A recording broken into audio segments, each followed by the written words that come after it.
컨디션이 너무 안 좋지만 그래도 앞으로는 루틴을 짧게라도 실행해보기로 했으니까 일단은 원서를 한번 읽어보도록 하겠습니다. 몸이 불편해요.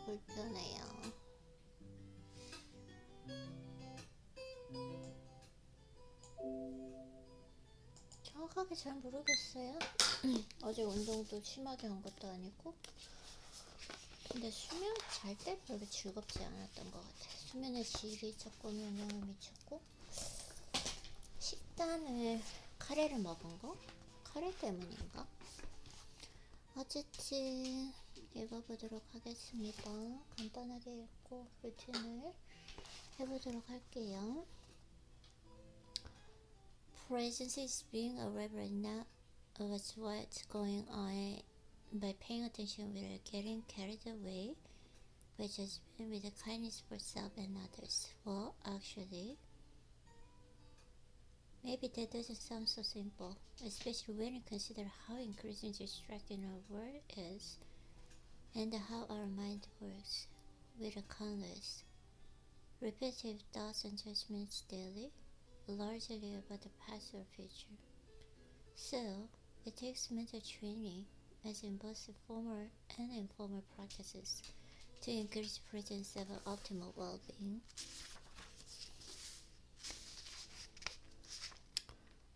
Know that your attention will wander, no matter which practice you choose, even within a very believed time frame, and even with your best attention to stay focused.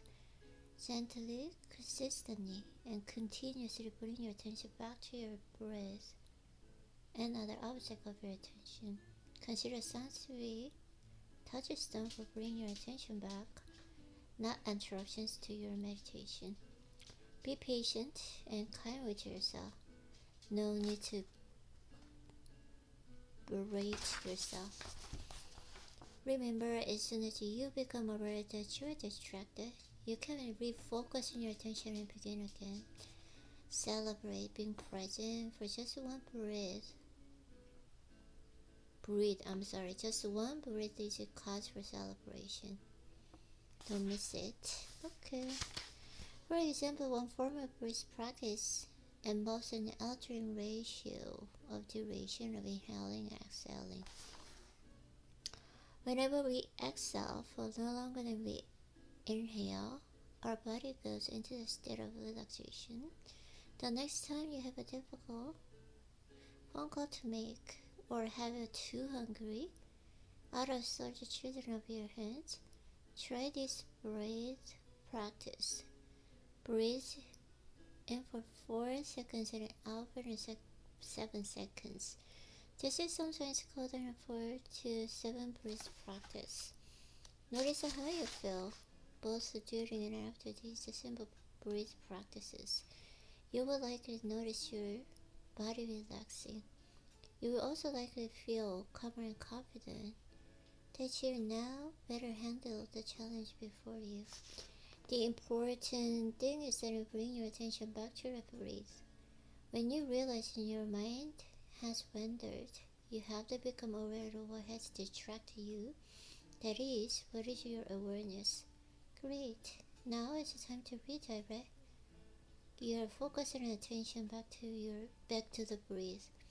Not to get technical here, but redirecting your focus and attention means letting go of any distraction and then focusing on the breath. For some people, naming the general kind of distraction helps. For example, thinking, remembering, or feeling.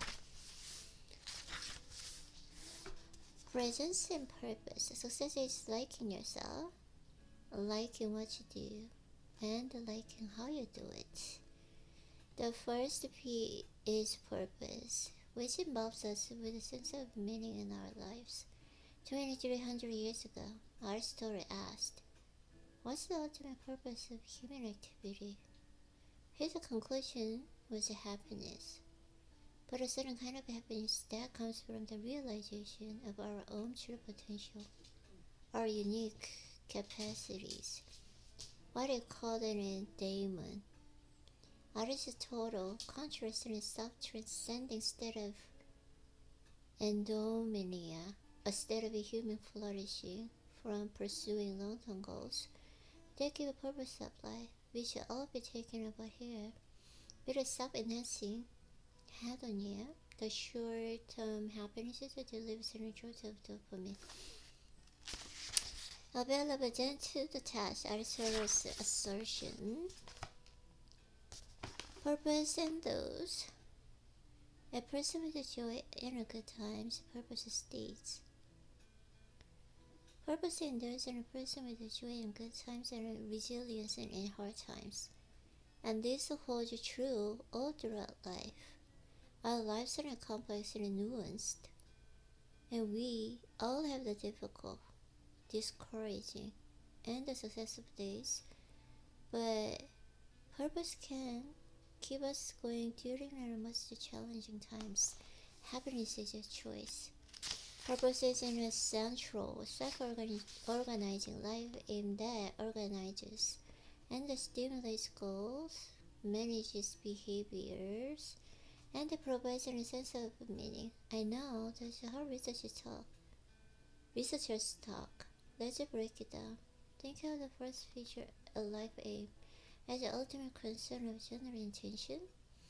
It's the answer to questions such as what matters most to you and why, and what gets you out of bed in the morning.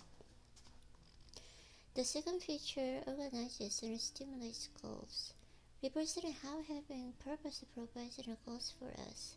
I'm not referring to just any goals, but are broad, valued, noble, or higher order goals that are essential to our identity and infused with a personal meaning that energizes us.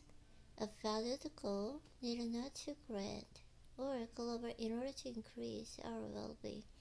However, it does motivate us to do something that will have a consequence beyond ourselves.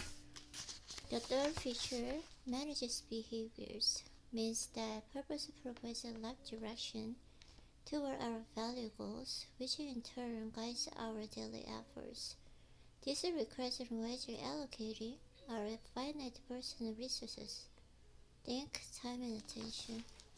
Purpose is stable and a generalized intention to accomplish something that is at the same time meaningful to the self and consequential for the world beyond the self. Purpose can center us, provide direction, energize, and motivate us, all of which provide meaning to our daily lives.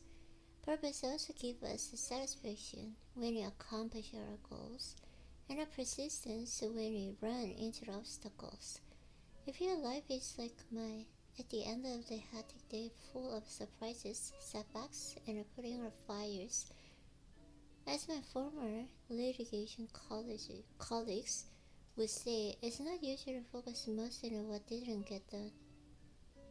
Having a purpose focuses us on what matters most, and it keeps us moving toward accomplishing our purpose so that we can be fulfilled by our lives rather than defeated and drained, especially when we face setbacks and challenges. You may be wondering if there is a difference between meaning and purpose. The concept of meaning and a purpose are intertwined, and often used interchangeably. Purpose is reflected in having direction and is more goal-oriented, although what's a purpose is meaningful drives our purpose. Meaning life 목이 아파요. Meaning life, on the other hand, is often considered to have three facets. One's living had value or significance, having purpose in life, and one's living being coherent as in making sense.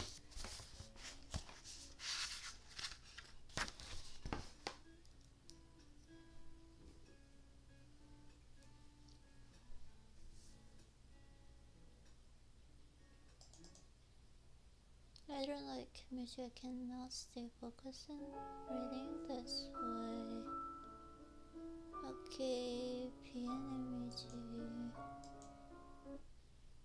Is that kind of sad?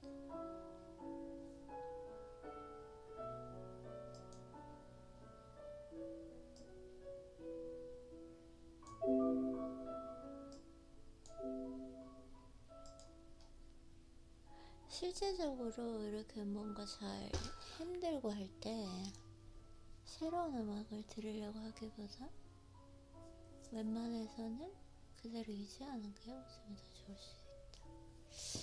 좀 배우게 되는 것 같아요. 기분이 너무 다운되고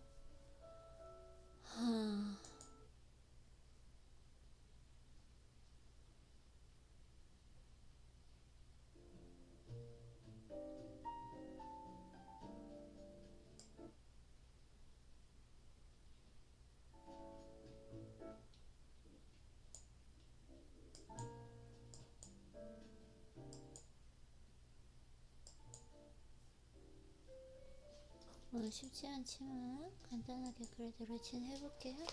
오케이.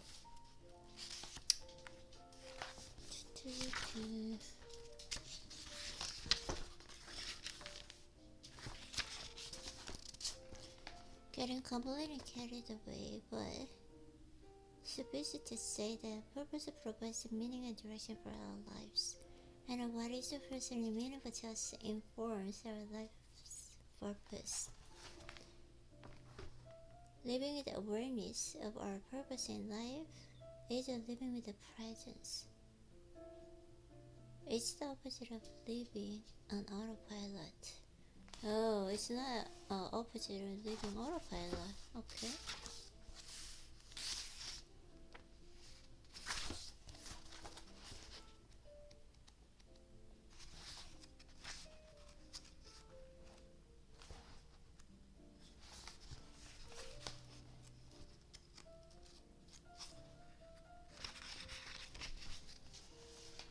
Research supports a link between social media, specifically Facebook use, and loneliness. Lonely people are more drawn to the immediate communication that social media provides, and make a habitable researchers call social sneaking.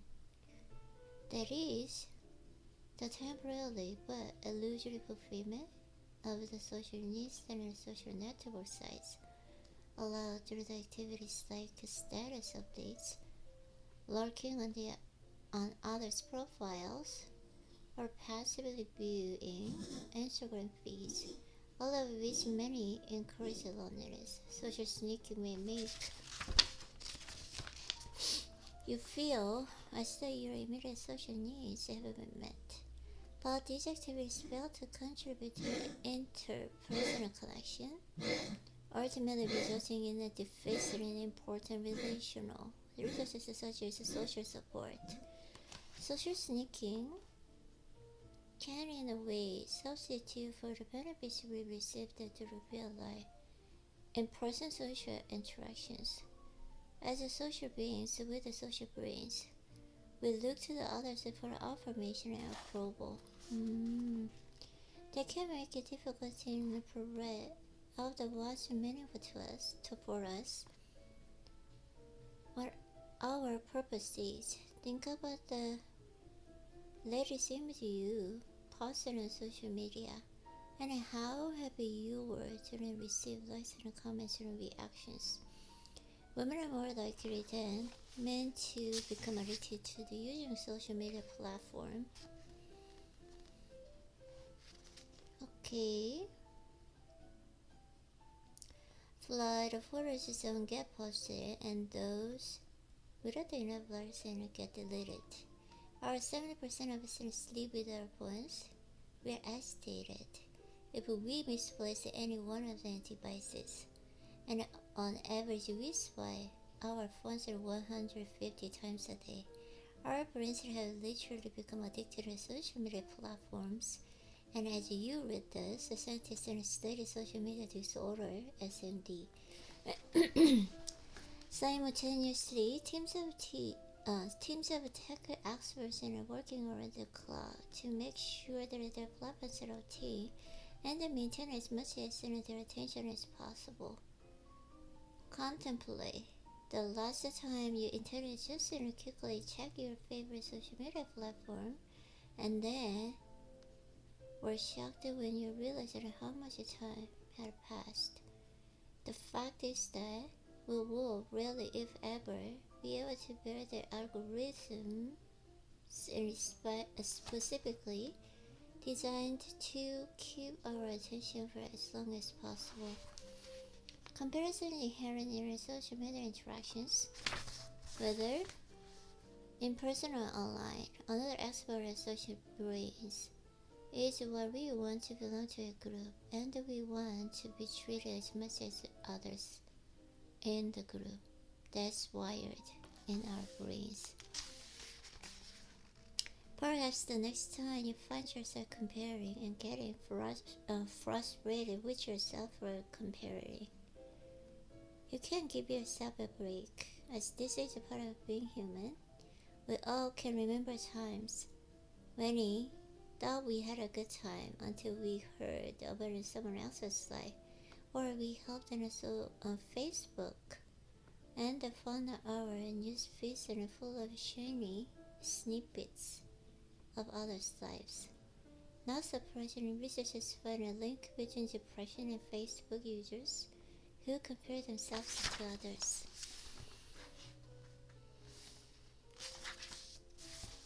The word gratitude is derived from the Latin root gratia, meaning grace, graciousness, or gratefulness. Gratitude is often defined as an appreciating what we receive, whether tangible or intangible, but there is a wider definition that's useful here. Gratitude is not acknowledging the goodness in our lives, appreciating what's the valuable and the meaningful to us, and being appreciative of experiences. Presence is also playing an important role here, because when we take time and express our thanks to others, we not only have become aware of what is most valuable to us, but we have communicated or shared our awareness with those around us. Gratitude is a gateway to purpose, because it helps us figure out what we value and provides meaning in our lives. As the Dalai Lama reminds us, gratitude helps us in a catalog, celebrate, and rejoice in each day and each moment before they sleep, rather than vanishing hourglass of experience. Purpose researcher William Damon expresses it in this way: from gratitude springs not only an enhanced appreciation for our blessings, but also a desire to pass such a blessing along to others. The heart and soul of purpose. Studies show that gratitude is strongly and consistently correlated with the greater happiness. It helps us feel more positive emotions, release a good experience, improve our health, cope with adversity, and build strong relationships.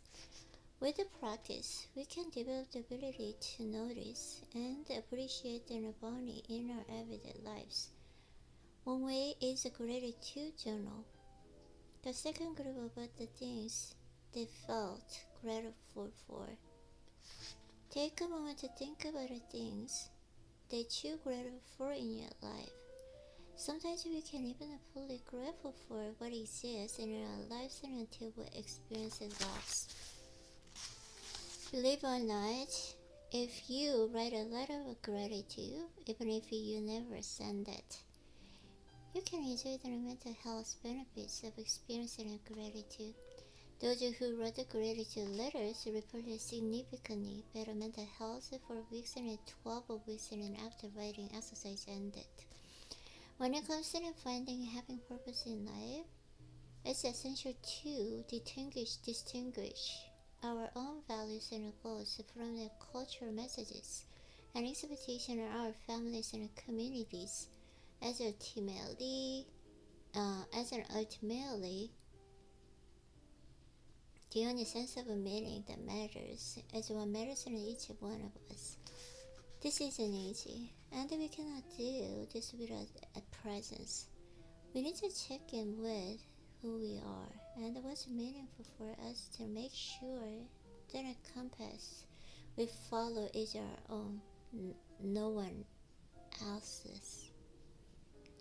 Why do many of us who work in fields such as teaching, nursing, or social work rather diminishing our life's work even when we are leading or have a left purpose of life? One reason is that it can be challenging to find or fully appreciate our purpose in a way that doesn't match up to society's definitions of success.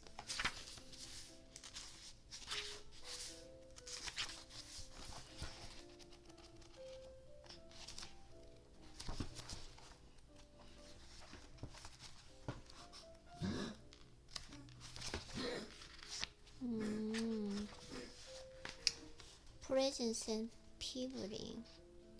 Don't ever make decisions based on fear. Okay, don't ever make decisions based on fear. Make decisions based on hope and possibility. I'm sure you can add another roll-up in a two of your own. Just pause for a moment right now and think about the role you play. I know.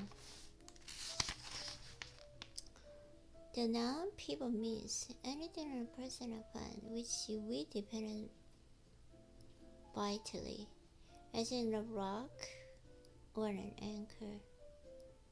The anchor is a key feature of a pivoting.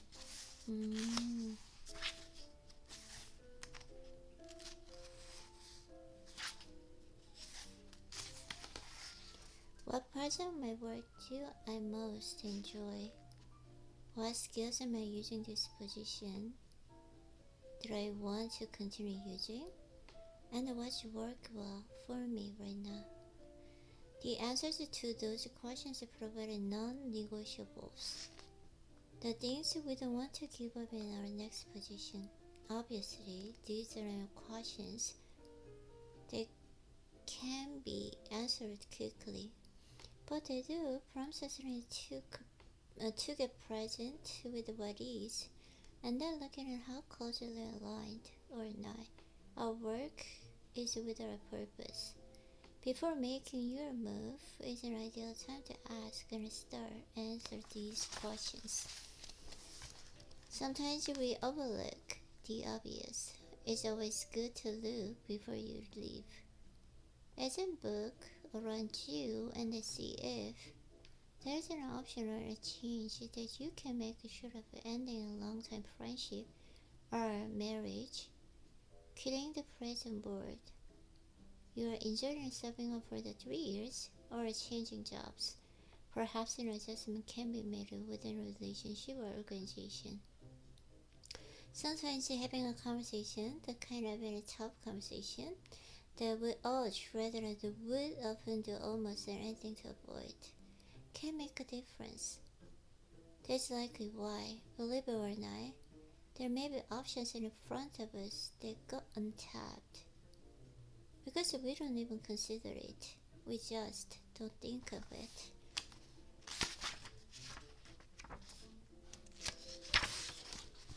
Our negative brains can easily conjure up all kinds of threatening scenarios.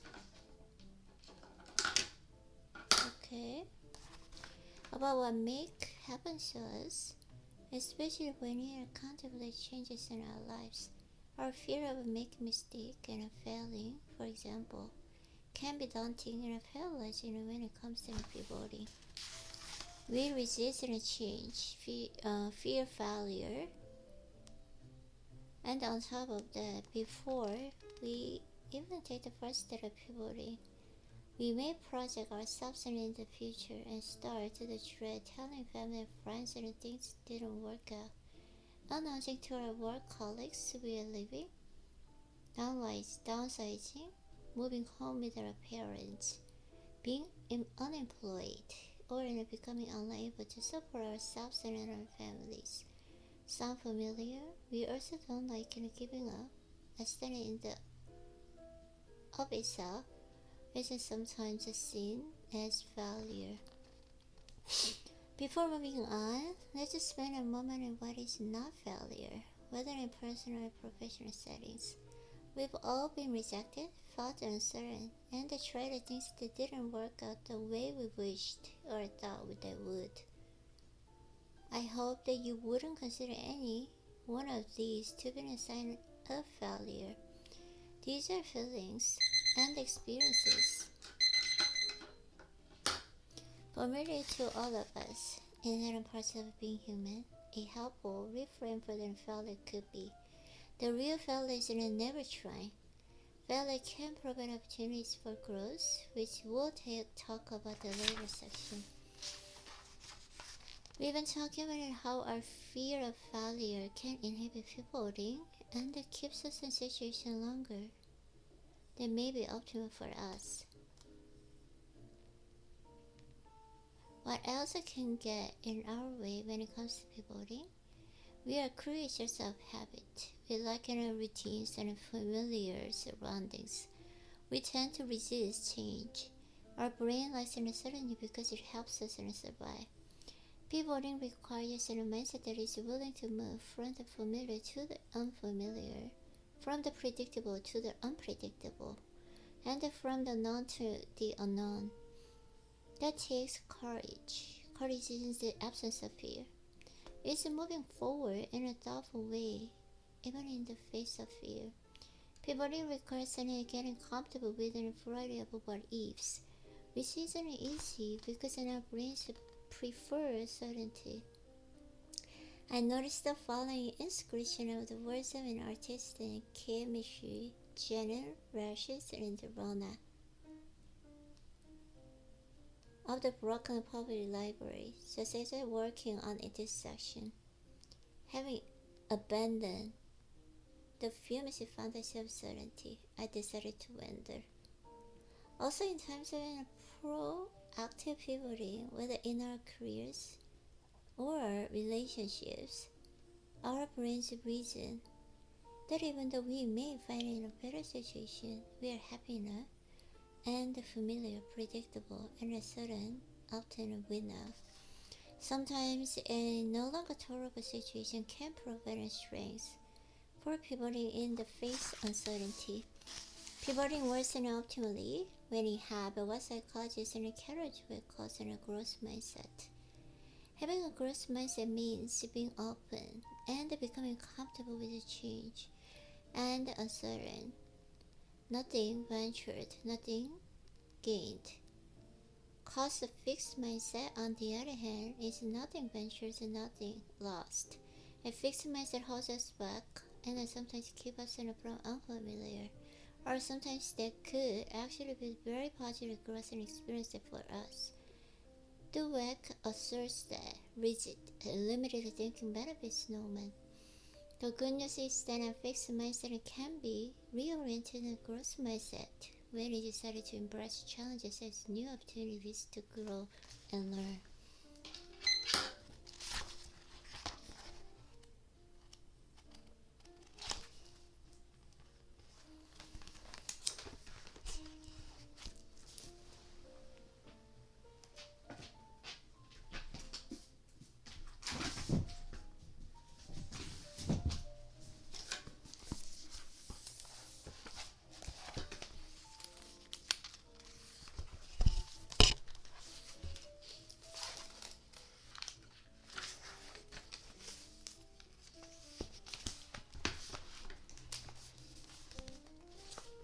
Ten ways communication is just sabotaged in relationships. Poor attitude, unclear expectations and needs, no reinforcing body language, competing with distractions, never asking for feedback on what you're saying, kitchen sinking, mind reading, you arbitrarily, okay, mind reading. Okay, I just want to trade with this one and all of them. Poor attitude. You expect the conversations to go nowhere, and subsequently you don't even try to direct in a positive way. Negative assumptions about others feed into your poor attitude because you don't trust them from beginning. You remain stiff and guarded when you're together. Unclear expectations and needs. Do you expect people to guess what you want or need? It is great when others can't anticipate our needs, but most people are too busy to be able to do it effectively. That does not make them good or bad. It simply means it's important to speak up about what you need. No reinforcing body language. Body language is critical because it sends both conscious and unconscious messages. When you fail to make your eye contact or acknowledge others with facial expressions or body gestures, they begin to feel lost, alone, and unenthusiastic about continuing the conversation. Eye contact with and physical acknowledgement are essential to good communication. Competing with distractions. Distractions are frequently doom communication. It's not a good idea, for example, for my daughter to talk to me about something important during the fourth quarter of a Lakers basketball playoff game. Decreases distractions to have a clear communication. Never asking for feedback on what you're saying. You might assume that you are sending a clear message to other person when in fact what he or she understands is completely different from what you meant. Feedback is essential to clear communication. Kitchen sinking. When people feel backed into the corner, they may bring up unrelated issues from the past in order to protect themselves. Alright, I intensify the disagreement. Stay on track until an issue is fully discussed. Mind reading. You arbitrarily predict what another person is thinking and then react to the imagined information. Mind reading is often just a projection of what you think. Even after couples who haven't been married for 30 years, it's important to them to always write about what is going on in each other's person's head. Asking the clarification is essential to good communication. Having to be right. When a person has to be right in a conversation, there is no communication, only a debate. Needing to be right destroys effective communication. Sparing. Using put-downs and sarcasm. Using put-downs and sarcasm or discounting someone else's idea, errors, and meaningful dialogue and a sense of distance in relationship. Lack of monitoring and follow-up often entails repeated effort to get to what you need, but it's very important not to give up on a communication. When you stop asking what you need, you often silently resent the other person, which suffers the whole relationship. Persistence will help you get what you want. I have found that the underlying problems in employee disputes is often lack of clear communication. In many cases, when communication improves, other problems are also quickly resolved. 1. Have a good attitude and assume other persons want your relation to work as much as you do. Doing so can set the mood for a positive outcome. I call this in having positive basic assumptions about the relationship. State what you need clearly and in a positive way. In most situations, being direct is the best approach, but the way you ask is important. You can demand and get hostility. You can ask in a meek manner, not be taken seriously, or you can be firm yet kind and get what you need.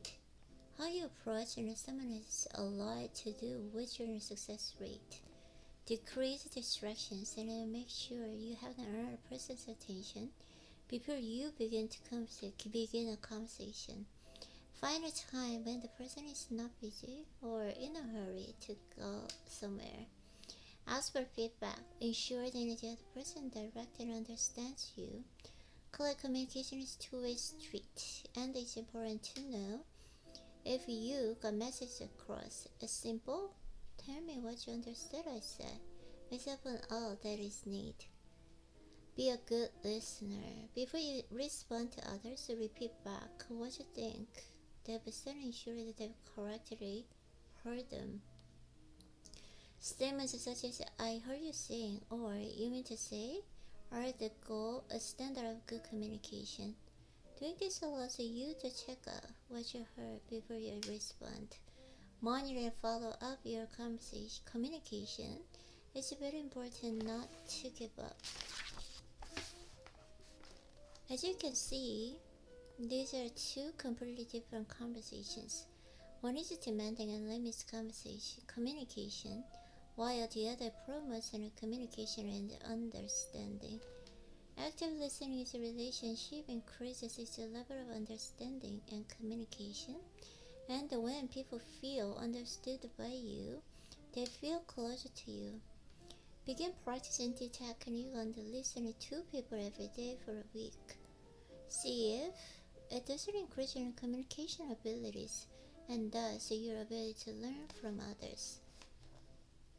As we have seen, the way you communicate with others can help or hurt your relationships.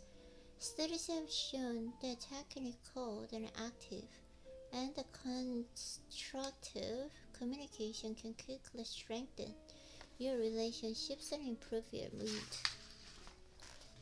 Active and constructive, giving both an authentic and enthusiastic support. Active and constructive.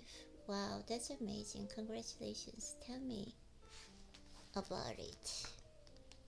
Enthusiastic support. Eye contact. Authentic reaction. 맞아요. Authentic reaction. In healthy relationship, it's important to say what you mean. And that way, assertiveness and communication go hand in hand. Being assertive means you express your thoughts and feelings in firm yet reasonable way, not allowing others to run over you emotionally, and not saying yes when that's not what you mean. Assertiveness never equates with being mean or aggressive. Do not give in to anger of others just because it makes you uncomfortable. Anxious people do this a lot. They are so anxious that they agree in order to avoid attention. Unfortunately, doing this teaches us others to bully you to get their way. We teach others how to treat us by what we allow in our lives. Being assertive in the face of another's anger doesn't mean you have to be angry back. But it does mean you don't agree with it someone simply because you are uncomfortable. When you are feeling anxious about another person's anger, it is a good time to do the deep breathing techniques I taught you earlier. Chapter 1. Take a deep, slow breath and really think about what your opinion is. Then state it clearly without much emotion. Say what you mean and stick up for what you believe is right. People will respect you more. People like others and who are real and who say exactly what's on their minds. Maintain self-control. Being angry, mean, or aggressive is not being assertive. You can be assertive in a calm and clear way. Be firm and kind if possible. Above all, be firm in your stance. Again, we teach other people how to treat us. So when given in their temper tantrums, we actually teach them the way to control us. When we assert ourselves in a firm yet kind way, others can have more respect for us, and will treat us accordingly. Now, if you allow the others to emotionally run over you for a long time, they're going to be resistant to change. If you stick to your guns, you will help them learn a new way relating to you, and the relationship will improve. Ultimately, you also will respect yourself more. Be assertive only when it is necessary. If you assert yourself all the time for unimportant issues, you will be perceived as controlling, which invites an oppositional behavior. Relationships require actual physical time and a willingness to listen. Special time, which involves spending 20 minutes a day doing something with your child that he or she wants to do. 20 minutes is not much time, but this exercise makes a huge difference in the quality of your relationships. I have one rule for this exercise: no commands, no questions, and no directions. It's not a time to resolve issues. It's just a time to be together and do something your child wants to do. Whether it's playing a game or taking a walk, the difference is made in the parent-child relationships was much more dramatic than anything else. I did it for them, including prescribing medicine. Look for ways to spend time with the people who are important to you. Think of this time and investment in the health of a relationship. Okay, simplify. 2. Make eye contact. 3. Identify themselves by name. 4. Let people know what they are doing and why. 5. End every interaction by asking, is there anything else you need? These things were easy to do, and they indicated that the service providers were present and focused on the interaction at hand. Being present in the moment with your spouse, children, or spouse? Wow, how come children, spouse, friend, or colleague can help make another person feel appreciated and secure? I is for inquiring. Early in this book we discuss eliminating the ends, automatic negative thoughts and they invade your mind.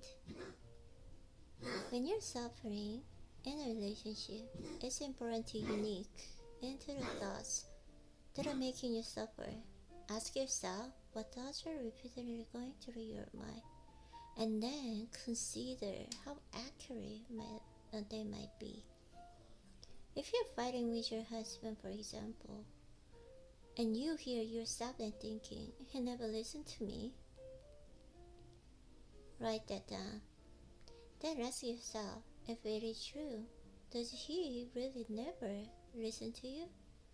Often when we tell ourselves little lies about other people, it puts unnecessary wedges between us and them. Relationships require accurate thinking in order to thrive. Whenever you feel sad, mad, or nervous in relationships, check your thoughts. If there are ends or lies, stomp them out. Noticing what you like a lot more than what you don't like is one of the secrets of having great relationships. Paying attention to what you like encourages more of that behavior. I was in advertising teaching him to be a little monster and monster. Oh, okay. Hold on. The light went on in my head. Whenever my son did what I wanted him to do, I paid no attention to him because I am a busy guy. But when he didn't do what I wanted him to do, I gave him a ton of attention because I didn't want to raise bad kids. I was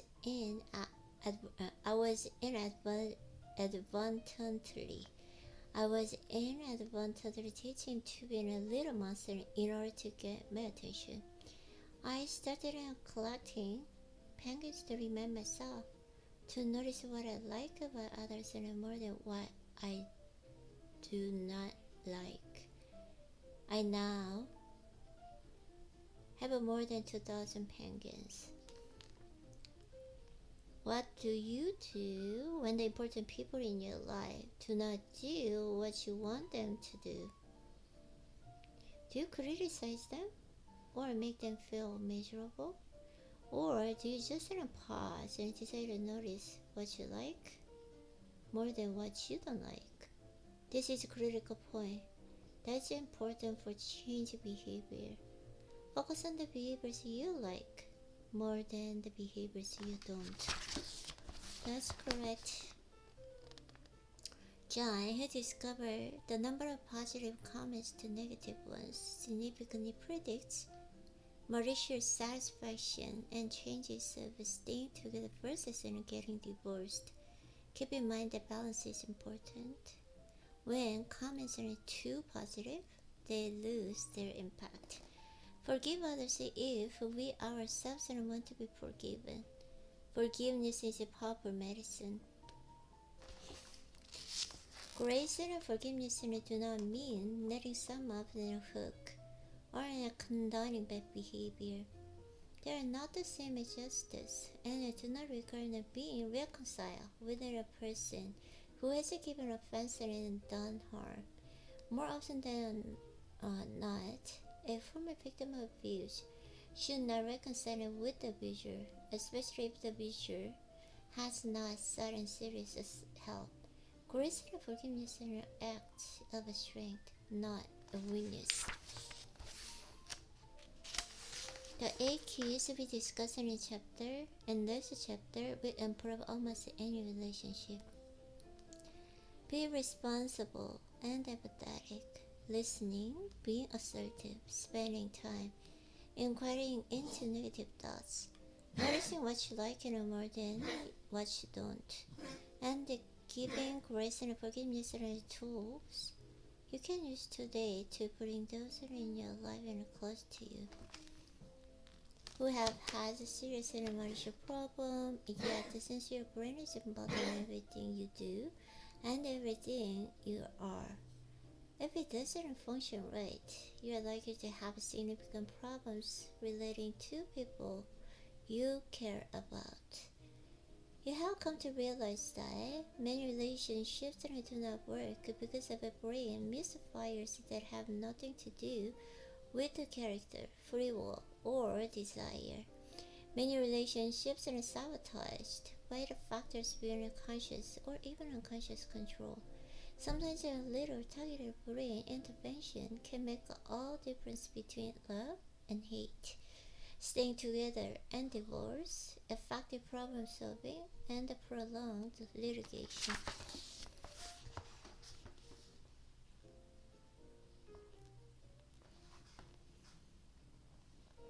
After I've had a fight with a loved one, I will take responsibility for my part and apologize. Responsibility. When someone acts negatively toward me, I will ask myself, did I do anything to cause it? What is going on with the person?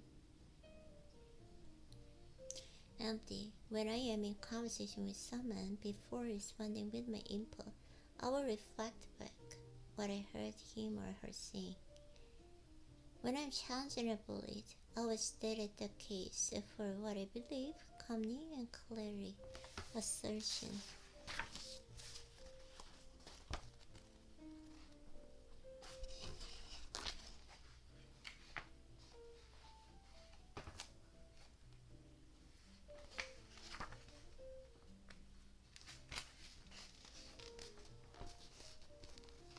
Sugar. In animal and human studies, sugar has been found to be an addictive substance that promotes binging, reward-seeking, craving, and tolerance. It takes more and more to get the same response. Society and corporations blame you for being overweight or sick because you lack self-control and portion control, or because your level of exercise is inadequate. But how you having self-control when food scientists have been using sophisticated neuroscience and plotting against your brain for decades. Doing the right thing for our health is never about deprivation. It is always about an abundances of what you really want: happiness, mental clarity, energy, effectiveness, and longevity. It's really that simple. Make consistent and good decisions about food is an act of love. Damaging your most precious assets, brain and body, with a poor quality of food like substances is an active and a pure self-touch toward yourself and others. Why be so radical? I'm convinced that we need to know more seriously now than ever. Low-quality diets are clearly associated with poor school performance in childhood and dementia in elderly, and virtually even illness in between, including depression, diabetes, heart disease, cancer, autoimmune diseases, and obesity. Scientists found that in high-fat, high-calorie Western diet appears to make immune system react as it would be a bacterial infection. This diet made the mice and immune systems more aggressive over the long term, and even after the animals were put in a healthy eating plan, their bodies responded with greater inflammation. It responded that may be leading to the development of type 2 diabetes and clogged arteries. All this research can provide a motivation for us to make over our attitudes and develop a positive mindset toward healthy eating. The more of them you adopt, the better off your brain and the body will be. Calories do matter. If you eat more of them than you burn, you will definitely gain weight. And discussion in the introduction is C. As your weight goes up, the size and function of your brain go down. Improving a number of health measures, including the waist size and the blood sugar and the blood pressure levels. I'm a value spender, even though I have enough money. I hate wasting it. I think of calories like money, hate wasting them as well. Focus on foods and they're nutritious and delicious and calorie smart. Your brain is 80% of water. Being dehydrated by just 2% impairs your ability to carry out tasks that require attention, memory, and physical performance.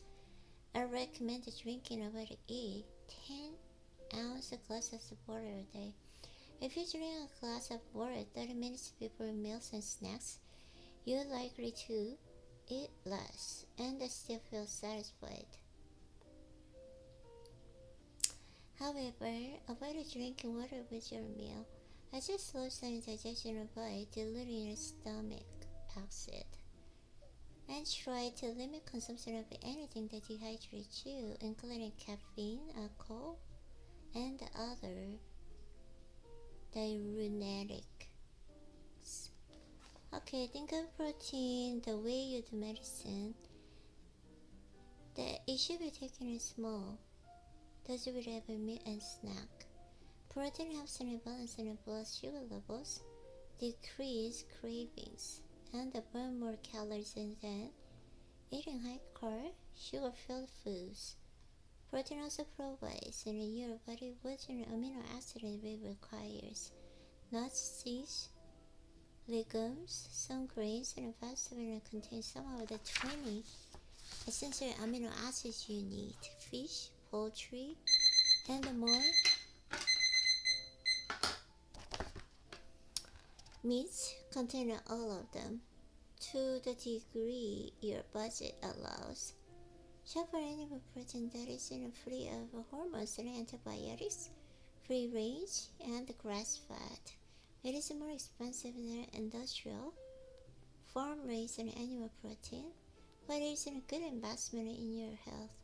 Be careful not to overdo it on protein, as it can put an increasing strain on your kidneys and promote inflammation. Somewhere in the range of 15 to 25% of your total daily calories is a healthy amount. Fat continues to get bad rap, despite the fact that good fats are essential to the health of your brain and do not raise your cholesterol. In fact, low-fat diets are bad for the brain. A Mayo Clinic study found that people who ate either in a fat-based or in a protein-based diet have a 42% or 21% lower risk, respectively, of developing mild cognitive impairment and dementia, but those who are in a diet based on a simple carbohydrates, think bread, pasta, potatoes, rice, and sugar, had a 400% increased risk of developing these conditions. Fat is not the problem, sugar is. Higher consumption of saturated fat was surprisingly associated with a lower risk of stroke. The researchers concluded high carbohydrate intake was associated with high risk of total mortality, whereas the total fat and individual types of fat were related to lower total mortality. Total fat and types of fat were not associated with cardiovascular disease, myocardial infarction, or cardiovascular disease and mortality. While it's just smart to avoid fried fats, trans fats, and some saturated fats in a cutting way, back on the health fat is harmful because your body needs them for many crucial functions. Here's a brief look at how different kinds of fats impact the health. Unsaturated fat, these are good fats because they contribute to the heart and the brain health. There are two kinds of unsaturated fats, polysaturated and monosaturated. The two important polysaturated fats are omega-3 fatty acid, EPA, and DHA. 2 omega-3 are crucial for the optimal brain health and are found in cold water fish, such as salmon, tuna, and sardines. Deficiency in these fatty acids have been associated with cognitive decline, depression, and many other illnesses. Higher levels of omega-3 fatty acids, EPA, and DHA had been associated with a lower incidence of Alzheimer's disease and a lower cognitive decline. Omega-6 fatty acids, these are also necessary for good health, but they can be harmful when eaten in excess. Omega-6 fatty acids are found in most vegetable oils, soybean, sunflower, safflower, corn, and canola, as well as in many fried foods, cereals, whole grain breads, and processed foods, all commonly in what we call a standard American diet. Most people who eat this diet have an unhealthy ratio of an omega-6 to omega-3 fatty acids, 20:1 or higher, which is pro-inflammatory and increase the risk of heart disease, cancer, diabetes, and a host of other health problems. The optimal omega-6 and omega-3 ratio in your blood is likely under 4:1. The best way to balance your omega-6 to omega-3 ratio is to eat fewer foods that contain omega-6 and more than contain omega-3, EPA, and DHA. Certain plant foods, including flaxseeds and green leafy vegetables, contain alpha-linoleic acid, an omega-3 fatty acid that some people can convert in small amounts of EPA or DHA. However, you can rely on it as your only source of omega-3s. Taking fish oil supplement can help ensuring healthy levels. Saturated fats. Saturated fats tend to be less healthy than unsaturated fats, but they differ depending on their chemical makeup. Short to medium chain saturated fats and those with 4 to 12 carbons are healthier than longer chain ones, according to the cardiologist Mark Houston of Vanderbilt University.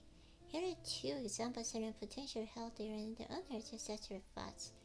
Check the food labels for them. Uric acid is found in fiber-rich foods and sweet potatoes and vegetables, beans, nuts, and fruits, butter, and ghee. Carbic acids and medium chain fatty acids found in coconut.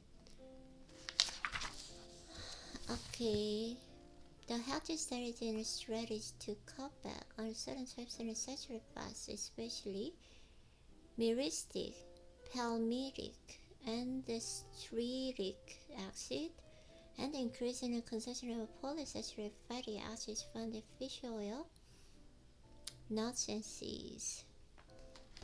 Choose a healthy high fiber and blood sugar steadying carbohydrates.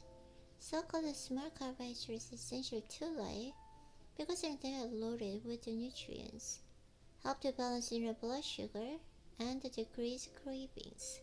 Most vegetables, legumes, and fruits such as apples, pears, and berries that are low glycemic, unlikely to raise your blood sugar, are smart carbs. High glycemic, low fiber carbohydrates steal your health because they promote inflammation, diabetes, and depression. Examples include sugar and foods that quickly turn to the sugar such as bread, rice, pasta, and white potatoes. Fibers are a special type of carbohydrate that enhances digestion, reduces the risk of colon cancer, and helps to balance the blood pressure and the blood sugar. The average American consumes far too little, less than 15 grams of fiber daily. Women should contain 25 to 30 grams of fiber every day, men 32 and 38 grams. High fiber foods such as broccoli, berries, onions, flax seeds, nuts, and green beans, cauliflower, celery, and sweet potatoes. The skin of the one sweet potato has more than fiber than a bowl of an oatmeal.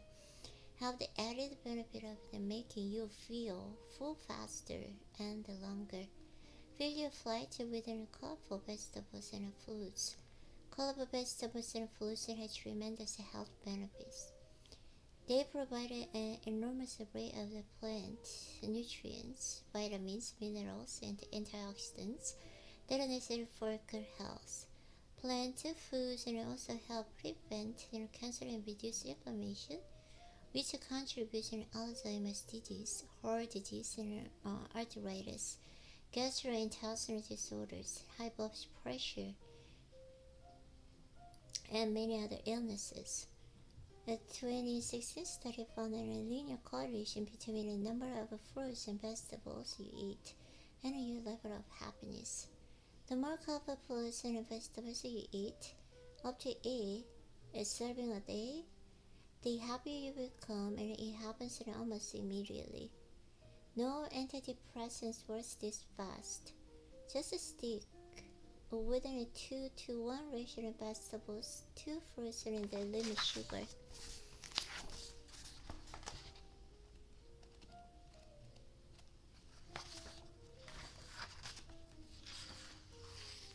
Think differently. Apple's ironic. Think differently commercial is my all-time favorite. Think differently. It's much harder to fix something if you don't know what is going on. Today, the typical way most people are diagnosed and treated for mental health issues is by going to a professional telling him or her their symptoms. The doctor or therapist listens, examines them, looks for symptoms, clues, and then diagnoses and treats them. Patients may say, I'm depressed, for example, and the doctor will look at them and give them a diagnosis with the same name, depression. Treatment is typically in antidepressant medication. If you're anxious, you usually get an anxiety disorder diagnosis and end up with a prescription for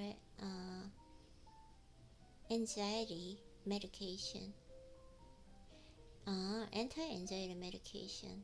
Many people with attention problems end up with a diagnosis called attention deficit disorder or attention deficit hyperactivity disorder and are prescribed stimulant medication such as Ritalin and Adderall.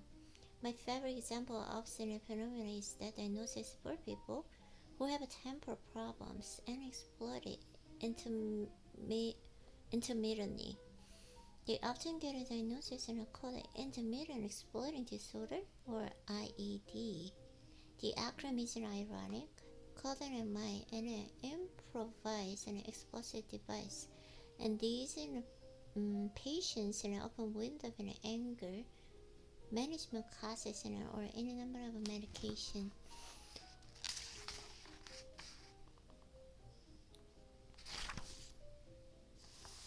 Helps us to develop a more complete understanding of our patient's problem and a more personalized and targeted treatment. Okay.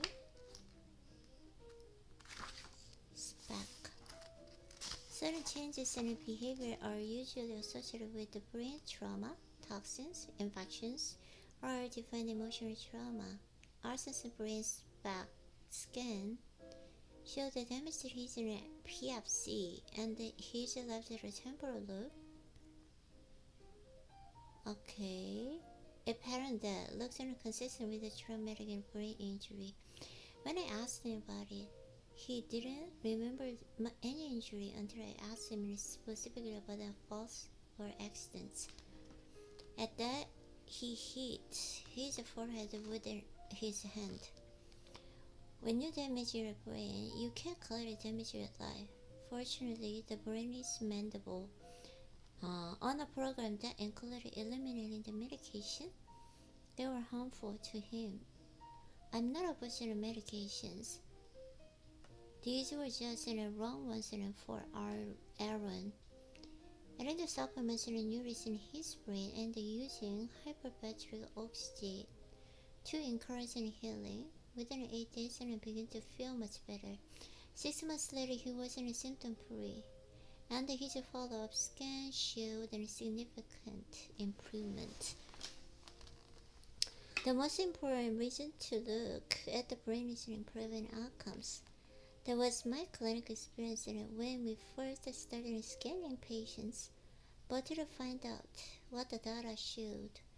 We studied a former outcome study in 2011 on many of the patients we saw.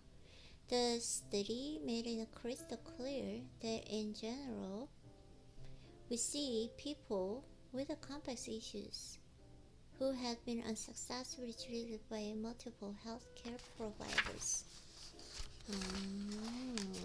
Okay. Love. Focusing on getting and keep your brain healthy is a more loving choice you can make for yourself and others. I try to do right things for myself, not because I should, but because I love myself. In order for me to have an energy, mental clarity, and a good decision-making ability to be an excellent husband, father, grandfather, physician, and a leader of a business, I need to have a brain and a body that work at their peak.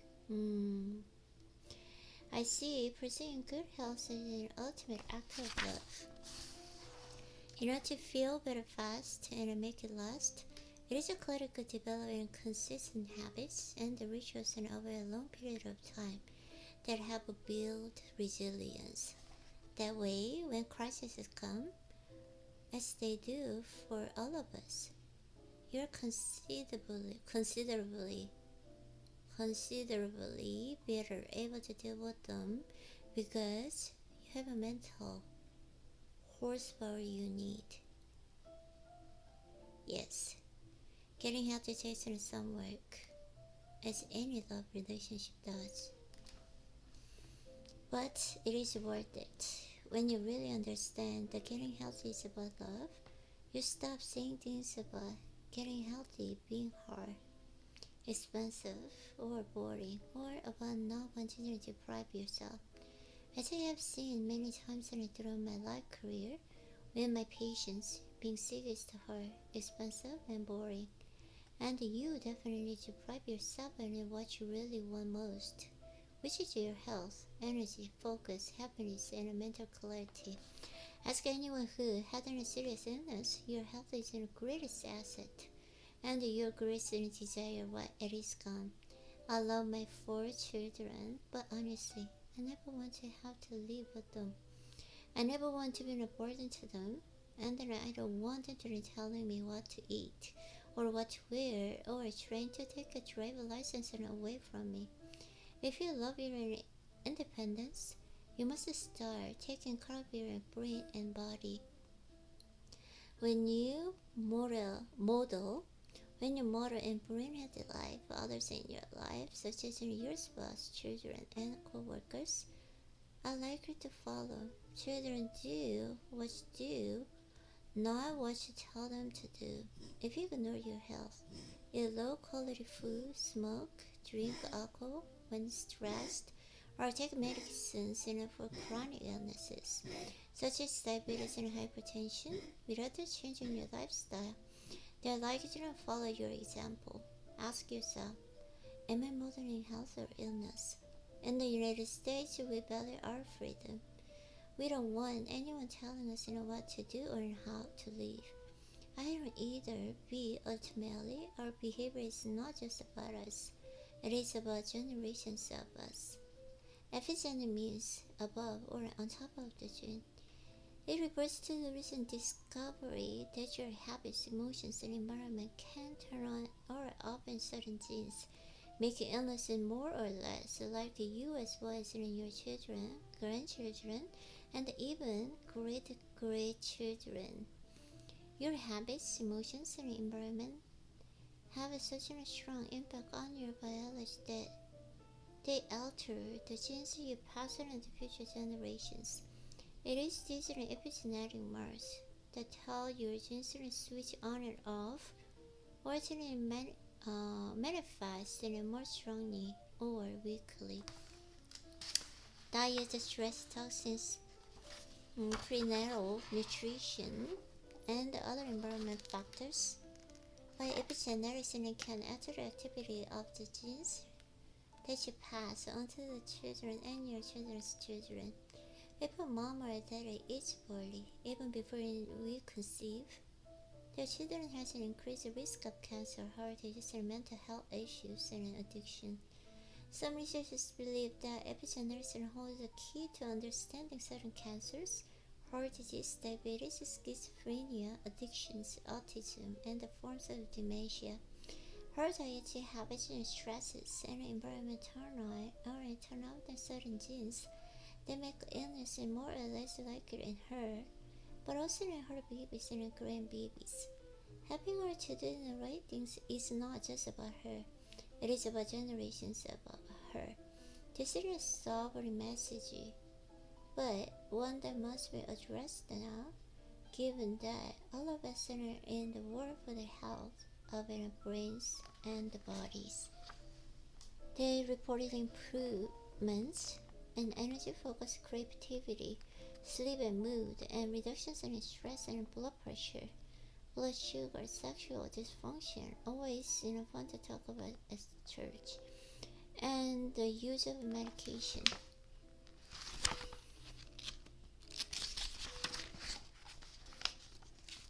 Getting well starts with self-love. You do the right thing, not for the momentary pleasure. That is in a 40-year-old mindset, but because it helps you feel good, increases your energy, and it helps you stay on a path toward your goals in life. Two types of love he described: a needed love and a gift love. A baby needs a love from a mother so she can be fed, and the mother gives her love to nurture and feed her child. Doing the right things for your baby's health is a need of love, for without it you will never be your best. But doing the right things for your brain health is a gift to love, as you giving others in a way, modeling good health for them. Storage pronounces with a heart and sound. Affectionate love between family members. Filial, friendship, okay. Eros, passionate love. Agape, selfless love. Gift love, the highest form of love. Getting a staying healthy is good for you. Self-love, good for your family. Storage, good for your friends and co-workers, value, and good for our society at large, agape. Plus, when you really understand and getting healthy, you realize it is also great for your blood vessels and sex life, eros. Erectile dysfunction is often a result of an unhealthy lifestyle, which can be improved by taking care of your brain and body. Making choices based on all these facets of love is good for other people and good for us. Yes, doing the right things for your health will elevate some of the people you love. In fact, based on a lot of your personal experience, I think you will find your friends and family may actively try to sabotage you. If they are not healthy, they will resent you for the getting well. But over time, if you stay the course, and they will eventually want what you have, and you will have the opportunity to create a revolution in your circle of family and the friends. When Jesus told us to love each other as ourselves, he was giving us a good health advice. Research suggests that whenever you feel down, anxious, or angry, it is best to get outside yourself to change your state of mind. In a new study, people who wrote about gratitude activated a part of their brains involved in happiness and altruism. If you want to feel better fast, go to aid of someone who needs help. As you conclude this book, you may find the courage to love yourself and the others enough to make changes in your life, one strategy at a time. Your movement toward brain health will help you feel better fast, and will leave a lasting legacy for those around us.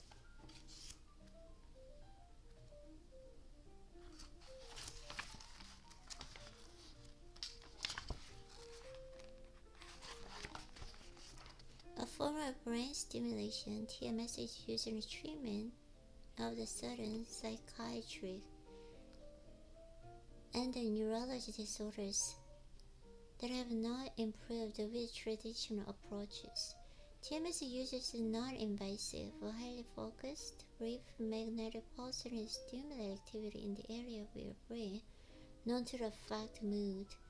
Without any troubling side effects, and people often experience it when they take medication. TMS has been approved by FDA for the treatment of resistant depression, but there is new evidence that it can enhance memory and potentially help improve a wide range of other brain-related issues, including depression, anxiety, addiction, smoking, post-traumatic stress disorder, obsessive-compulsive disorder, cognitive problems, memory and dementia, tinnitus, ringing in the ears, strokes.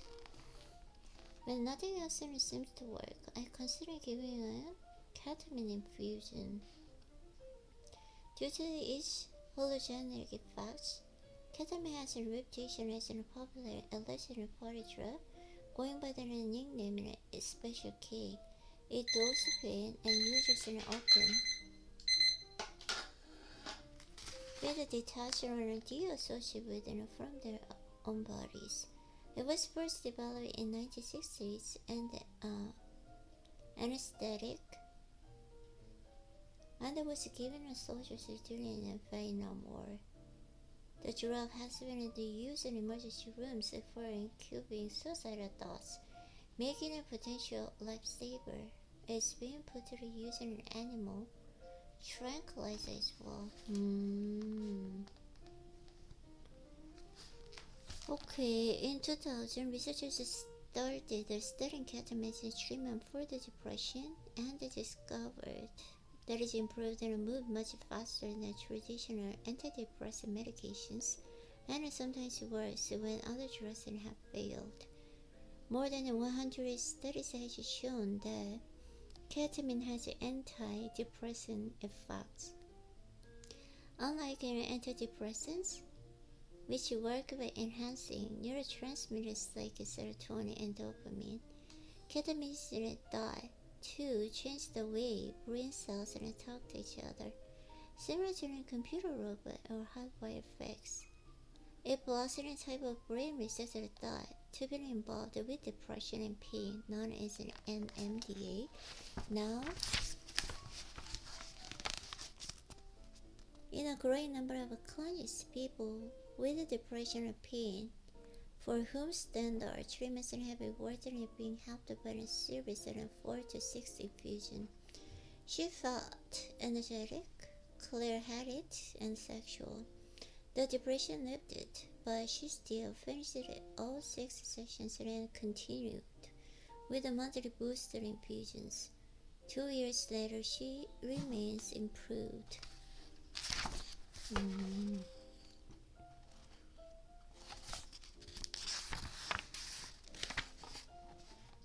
Try these research-proven tips. Use them to lower stress and boost your level of happiness and overall mental health. Start every day with words, and today is going to be a great day. Your mind makes it happen. What is visualized? Just when you start the day by saying these words, your brain will find the reactions and it will be a great day. Write down the 3 things you are grateful for every day. Research has found that people who did this significantly increase in the sense of happiness in just 3 weeks.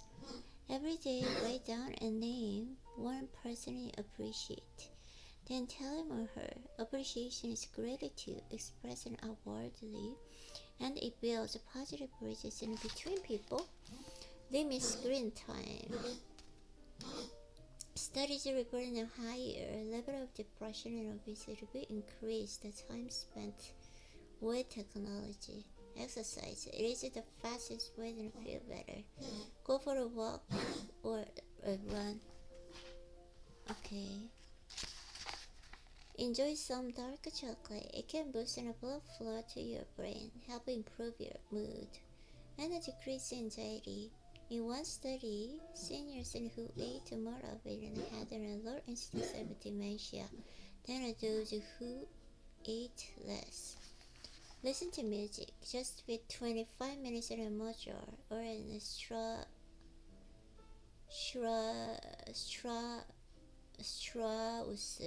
Okay. Stress has been shown to lower blood pressure and stress. Listening to an ABBA has also been shown to lower stress hormones. Mamma mia, okay. Choose experiences that give you a sense of awe, such as looking at sunset or something else in beautiful nature. Drink a green tea which contains L-theanine, an ingredient that helps you feel happier and more relaxed and more focused. Read an inspiring powerful novel. Take a walk in nature, which is also associated with reducing worry. Go barefoot outside. It decreases anxiety and depression by 62% according to the one study. Listen to a sad song, it wasn't a fun increase in positive emotion. Listening to lullabies and the soothing music also decreases stress and improve the sleep. Stop complaining. It rewires your brain to see the negative in the way too many places. Spend time with positive people if you want to feel happy. People's moods are contagious. If you want to feel depressed and hang out with gloomy people, do something you love that brings you joy. For me, it is playing table tennis and spending time with my wife, kids, and grandkids. Write down your 5 happiest experiences and then imagine reliving them. Engage in activities that make you feel compete. Be patient. People tend to be happier with age, especially if they take care of your brains. Learn to forgive. It can help reduce your negative feelings. Help someone else or volunteer. People in one study who did felt happier and make time for friends. Get intimate with your spouse. Making love with your partner increases overall happiness and decreases stress hormones. In mice, it helped boost the hippocampus, Journal your feelings. It helps to get them out of your head and allows you to gain perspective. Learn to kill the ants, automatic negative thoughts. Whenever you feel sad, mad, nervous, or out of control, write down your negative thoughts. Next, ask yourself if they are really true or if they're a bit of distorted, making you feel worse. Focusing your mind on positive, rational thoughts will help you feel much better.